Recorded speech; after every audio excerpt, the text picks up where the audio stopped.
Okay, great.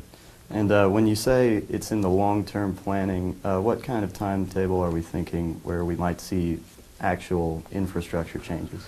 Well, we have one proposal on the table. This is the City of Atlanta, specifically the Peachtree Trolley. And that is not really that far off. It's a 5-year window for the first phase of track that would go basically from Garnett Street Station on the south in Atlanta, north on Peachtree Street to about 14th Street to Woodruff Art Center, east-west from the aquarium to the King Birth Home and the Beltline, and potentially an east-west connection down Ponce de Leon or North Avenue from the Beltline at Old Fourth Ward Park to Peachtree Street.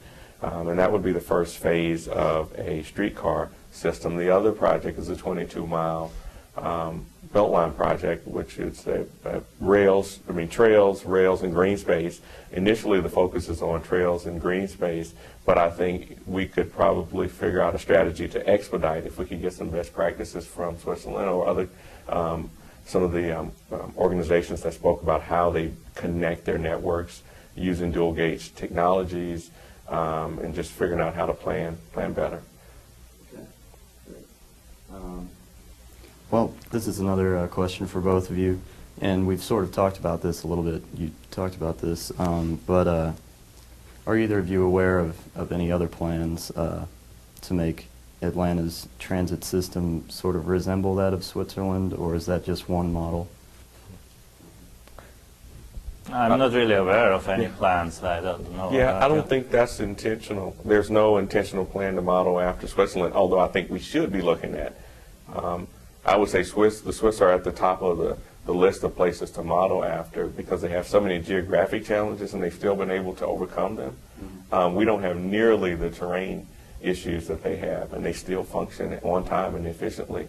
I think it's the will of the citizens. Number one, they're willing to tax themselves substantially to get a high quality of transportation, and I don't think citizens in the U.S. or in Atlanta have demonstrated that desire yet because they don't understand the opportunity and what it could do for raising their quality of life.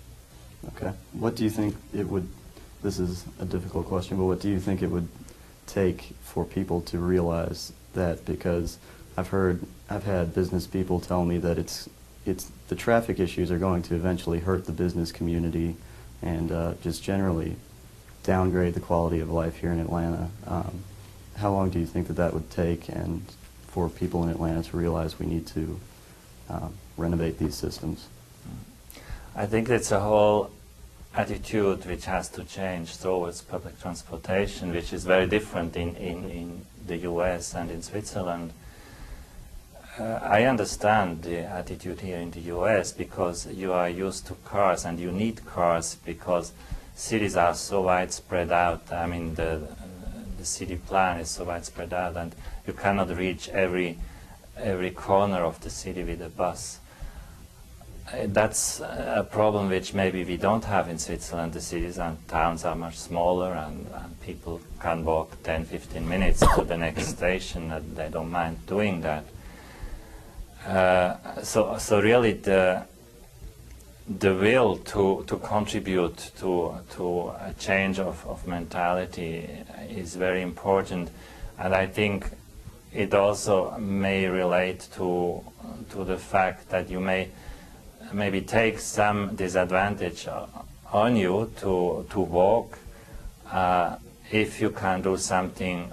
If you can save money, for instance, I could imagine if the gasoline price goes up and comes to a height like in Europe, if a gallon costs $7-8, and that's almost what's the case now in Europe, maybe then people start changing their attitude towards public transportation and maybe take the bike or share the cars. There are still much possibilities in this regard also to change the traffic.